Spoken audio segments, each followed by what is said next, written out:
Had our boy Lugh not been in his fake persona, you know damn well those scumbags would have had a very painful death.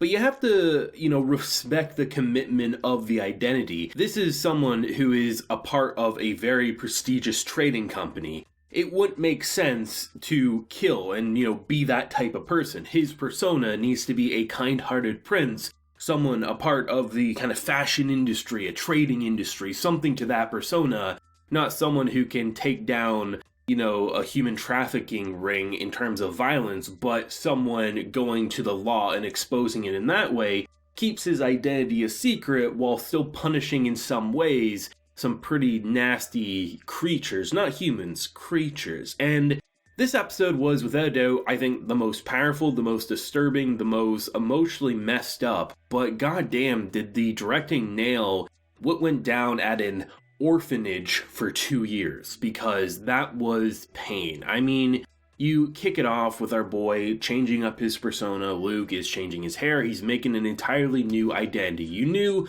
he was going to be the key in hopefully saving at least one of them. I actually was expecting just one would be saved, and clearly it was going to be the girl with Mana. Because he was making an identity, I didn't think he would put it in himself to expose the entire trafficking ring. But because of, it seems like most likely, had they not defiled or attempted to defile Maha, most likely he would have just let things go, maybe, potentially, because at that point, he's made an arrangement and he's not going to put himself and expose his identity for no reason. But because, and I'm sure he's probably happy about this, that they tried to be scummy like that, he was able to go to the authorities and expose everything. And that moment when you saw the girl who had her entire face scarred because, the only way that you're not going to be sold is if you look horrible, the fact that he healed, I thought that was such a sweet and great moment, and I like how he's ending up, building up his crew, from the homelessness to the kind of, giving you a place to live,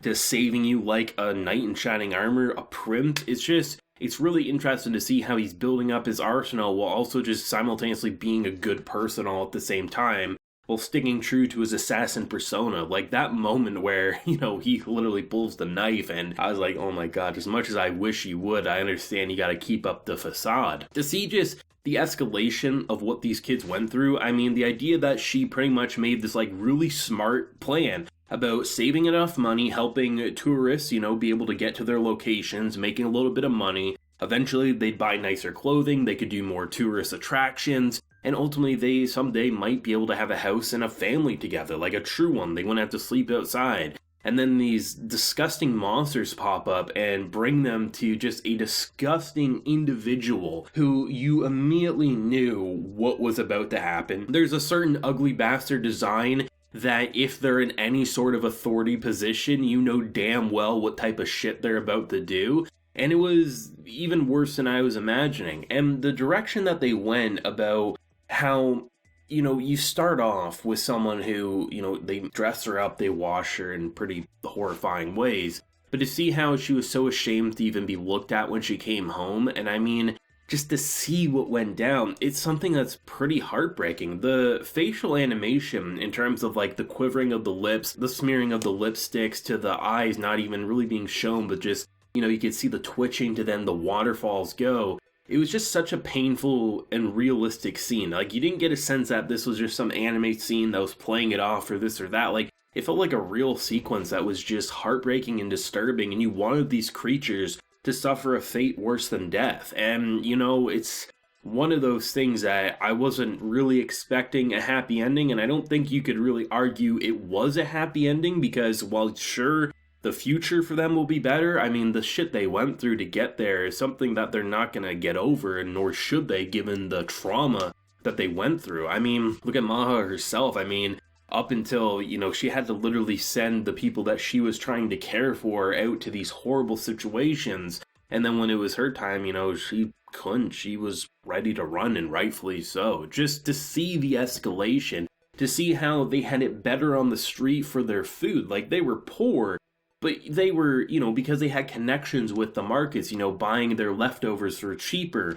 And then they give them nearly spoiled potatoes. I mean, there's scenes where, you see the sprouts, growing even more.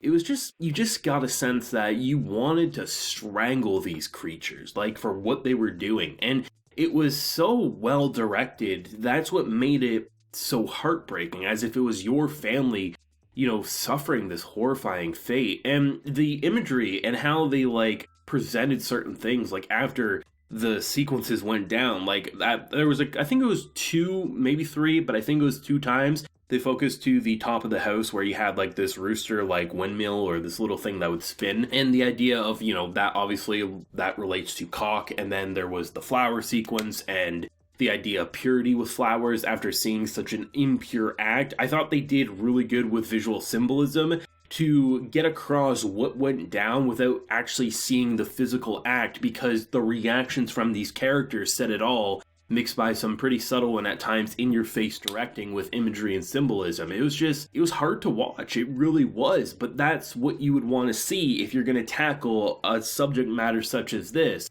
And it never went distasteful in the way that it made it out to be a joke. It made it out to be something that was pain, and you wanted these creatures to die. And really, had Lugh not been in Persona, it's damn sure they would have died, because, he obviously would have taken the same person, it just would have been in a different way. Rather than trying to buy, rather he would have just killed these scumbags and probably said, hey, I'll offer you a chance to join me, sort of a thing. But still, wow, I'm near speechless watching this episode. I've really enjoyed The World's Finest Assassin because of how the characters have been interacting, the way the world's been opening up, and for the type of time period we're in, even in our own world, there's still a unfortunate number of human trafficking organizations out there. So add in an even shittier time period, all things considered, it's no surprise that we witnessed something as horrific as what we just witnessed. I'm actually happy with the pacing in terms of new characters being introduced to, like, the main cast, in terms of how they're being recruited, and,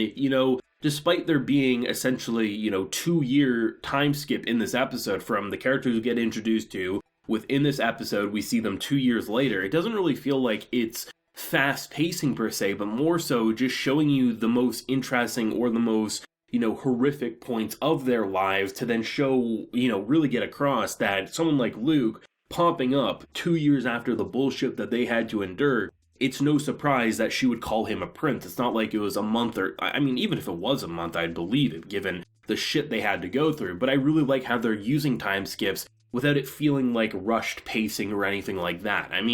We're halfway through, and I feel like I've known these characters for so long. I'm really hoping that the second half is going to remain to be just as tight, and hopefully we'll get a season 2 sometime in the future. But let me know your thoughts and feelings down below. What did you think of this pretty disturbing episode? What do you hope to see with the new character going forward? Leave a like if you enjoyed, and subscribe if you're new around here. So until next time, everyone, please take care and have a good one.